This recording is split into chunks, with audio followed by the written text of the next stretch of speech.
If you're an attacker, a winger, a midfielder, basically anyone who's not a defender, this video will teach you how to dribble past anybody, no exclusions. But if you are a defender, you need to watch this video even more carefully. Grab a pen, take notes, because understanding how elite dribblers think is exactly how you learn to stop them. You need to know what they're trying to do to you before they do it, so whether you're trying to master dribbling or trying to shut down the players who do, this video will give you the blueprint.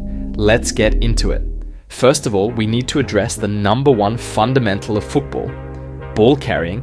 And before you click off thinking you already know this stuff, let me tell you something important. The moment you recognize there's room for improvement, even in the basics, is the moment you actually start improving. This is what separates good players from great ones. Great players constantly refine their fundamentals. They never stop working on the basics because they understand that mastery isn't a destination, it's a continuous process. Now, assume you know how to carry the ball with confidence. Cool. But ask yourself these questions. Are you able to do it while keeping your head up? Not just glancing up occasionally, but actually scanning the field while the ball stays glued to your feet? Are you able to confidently change pace and rhythm? Can you go from walking speed to explosive sprint without losing control? Can you decelerate just as smoothly? Are you able to transition direction as fast as possible when you need to cut left or right? Does the ball respond instantly, or is there a lag in your movement? You might be able to do some of these things, but here's the truth. There is always room for improvement. Always. And that's exactly why you need to deliberately train the way you carry the ball. The training progression is simple but powerful. Stage 1, basic carrying. Get a ball and find some space. A hallway, a backyard, a park, anywhere with about 20-30 meters of room. Start by just carrying the ball in straight lines. Focus purely on keeping consistent touches. The ball should never get more than 1 meter away from your feet. Use both the inside and outside of your foot, alternating between them. Feel the weight of each touch. Now, for stage 2, head up carrying. Start carrying the ball the exact same way, but this time your eyes need to be up, not looking down at the ball except for brief glances. Your peripheral vision should be handling the ball while your direct vision is scanning ahead. This is incredibly uncomfortable at first. You'll lose the ball. You'll mess up touches. That's normal, but this is non-negotiable if you want to play at a high level. In a real game, you can't afford to always stare at your feet. You need to see the entire field. For stage 3, we do pace variation. Start incorporating rhythm changes, carry at walking pace for 5 touches. Then explode into a sprint for 3 touches. Then immediately decelerate back to slow for 5 more touches. The key is making these transitions smooth and controlled. The ball should never get away from you during speed changes. Practice going from slow to fast, fast to very slow, medium to explosive. Mix it up, make it unpredictable. Because in games, defenders time their tackles based on your rhythm. When you can change that rhythm at will, you become extremely difficult to read. Now, stage 4, direction changes. What you do is to add lateral movement. Carry the ball forward, then cut left using the outside of your right foot. Carry forward again, cut right with the outside of your left foot. Practice sharp, 90-degree cuts, gentle curves, everything in between. Then practice the hardest direction change, the complete reversal. You're carrying forward and suddenly you need to turn 180 degrees and go back the way you came. Use the sole of your foot to drag it back. Use the inside to hook it around. Practice every method. And this is critical. Train both feet equally. Most players favor their strong foot for direction changes, but defenders know this and will force you onto your weak side. When both feet are equally capable, you become unpredictable. For stage 5, we shadow dribble. So now as you're carrying the ball, visualize the defender approaching. Maybe they're coming from your left side. you execute a skill move, a step over, a fake, a cut to beat them. Here's something important to understand. When you're executing a skill move, you need to look at the ball and the feet of the defender. This is common sense, but I'm saying it anyway because some players try to keep their head up during the actual skill and they mess it up. The sequence is head up while carrying, glance down during the skill execution, head immediately back up after the move. Your head should only be down for that split second when you're performing the technical action. As you practice this, make your imaginary defenders realistic. Picture them coming from different angles. Sometimes they're in front, sometimes from the side, sometimes chasing from behind. Each scenario requires different skills, different timing, and different body positioning. The beauty of this progression is that it's infinitely scalable. Once you master it at walking speed, increase the difficulty, add more complex skills, combine multiple direction changes, work in tighter spaces. The fundamentals stay the same, but the challenge keeps growing. Now, sometimes in 1v1 situations, you face difficult positions. Sometimes you're closed down, sometimes you don't have space to carry the ball forward. In these moments, you're forced to rely purely on your footwork, on how quick and precise your feet can move in tight spaces. And this is improved by practicing ball mastery. And look, I'll be honest with you, I've always found traditional ball mastery drills incredibly boring. Standing in one spot, doing the same repetitive movements over and over again, but I found something that completely changed how I train my footwork. I've already talked about this before. It's called F-Pro. Here's how it works. F-Pro gives you this numbered training mat that connects to an app on your phone. And this isn't just some basic app, it's a complete training system with hundreds of guided video exercises created by elite coaches and former professional players. What makes F-Pro different from just doing random ball mastery drills is the structure. You get a 7-level progression system where each level builds on the last. You actually have to master each stage before moving on. And thousands of players from top academies like PSG, Real Madrid are using this exact system. The app tracks everything, your progress, which drills you're struggling with, how many touches you're completing. You can even compete with other players globally to see how you stack up. It makes ball mastery actually engaging. The progressive structure is addictive because you can see yourself improving in real time. And for anyone who says, I want to improve my footwork, but I don't have space, this is literally designed for you. One mat, a small space in your room, and your phone. That's all you need. So if you're serious about improving your footwork, check out F-Pro through the link in my description. And when you do, use my code FP20 to get a discount. Now back to dribbling. If you want to improve your dribbling skills, you have to master a specific set of skills. You need to create your own arsenal. Think of it like a video game. For example, Dark Souls. In the beginning, you choose a character with different starting skills and abilities. When you level up, you allocate your points to the attributes that match best with your character's strengths. You don't try to max out everything. That would be impossible. You specialize. The same principle applies in football. If you play as a midfielder, for example, you don't need to master hundreds of skills.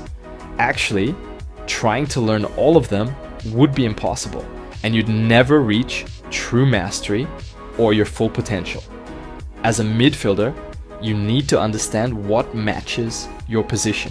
You need a lot of body feints in tight areas, escape cuts, la croqueta, movements that help you escape pressure and create passing lanes. You also have to consider your individual characteristics, your playstyle, your height, your body, your natural strengths. All of this matters when building your arsenal. A tall physical winger needs different skills than a small agile one. A defensive midfielder who receives the ball under pressure needs different escape moves than an attacking midfielder who plays between the lines.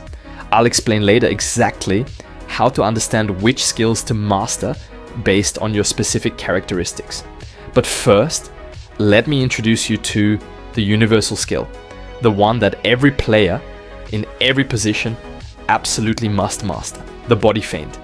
This is the foundation, the root of every other single skill in football. You do a body feint when you perform a step over. You do a body feint before la croqueta. You do a body feint before cutting inside, before accelerating past the defender, before changing direction. It's embedded in everything. And when done properly, it's the most efficient move in football. Here's why the body feint is so powerful.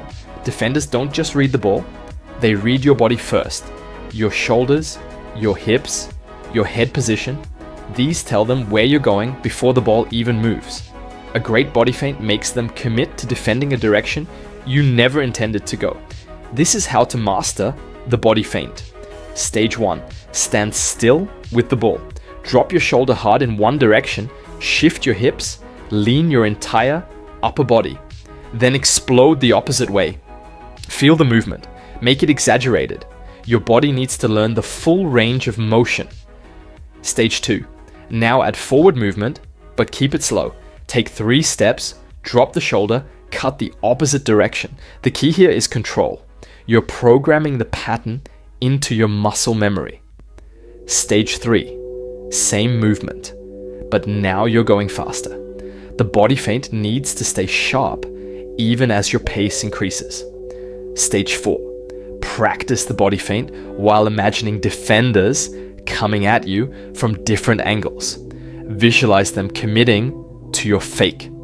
Picture a defender approaching from your left. You fake left, cut right. Now from the right, fake right, cut left. Make it real in your mind. Practice with maximum intention. Your imaginary defenders need to feel real, or your training won't translate to games. Stage 5. Now you take it to real opposition. Start with futsal. The tight space forces you to use the body feint constantly.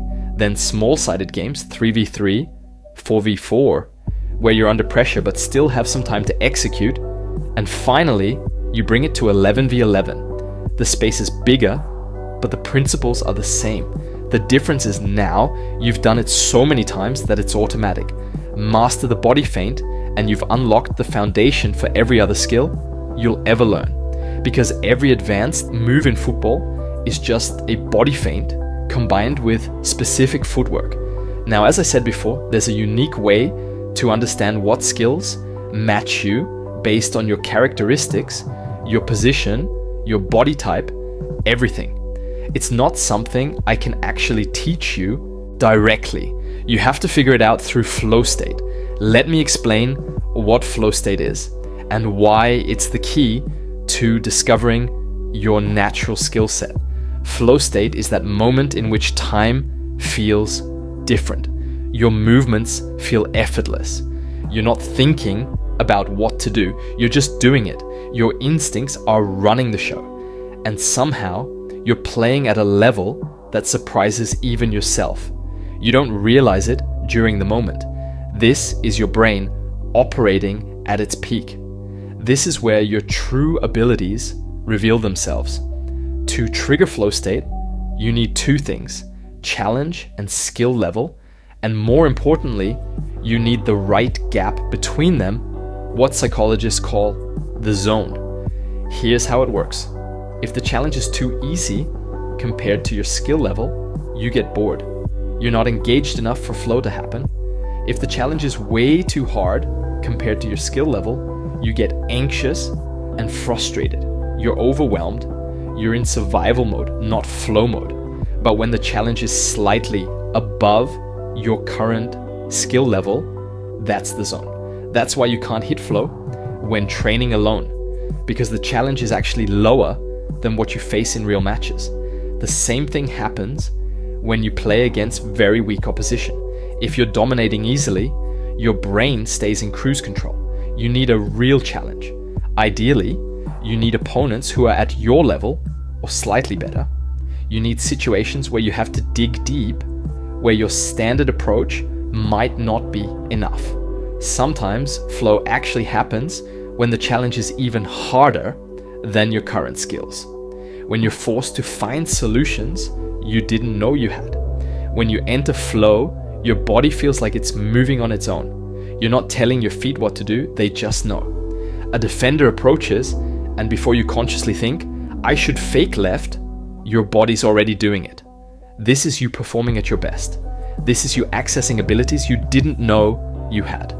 This is why flow state is the key to discovering which skills match you. In flow, your body naturally gravitates toward movements that work best for your unique characteristics. Your instincts know what you're capable of better than your conscious mind does. If you're tall and have long legs, in flow, you might find yourself using more subtle shoulder drops and direction changes rather than quick step overs. Your body knows its leverage points. The point is, your instincts know your body better than any coach or video tutorial ever will. So here's the process. Play in challenging environments as much as possible. Futsal against good players. Small-sided games where you're under constant pressure. Pickup games. Pay attention to what happens in those moments when you enter flow. What moves did you naturally use? What skills came out when you weren't overthinking? After the game, reflect. The skills that emerge naturally during flow, those are your skills. Those are the ones you should practice until they become even more refined. Don't try to copy everything you see on YouTube. Don't force yourself to use Neymar's moves if you're 6'2", and play like Pogba. Let flow show you who you naturally are as a player. This is how you become authentically great. Now, get out there, train your ball carrying, master the body feint, play in challenging games, and let flow show you who you are as a player. And if you found this valuable, hit subscribe. Join our Discord community where players are taking this seriously and actually improving. Hit the protocol and take action.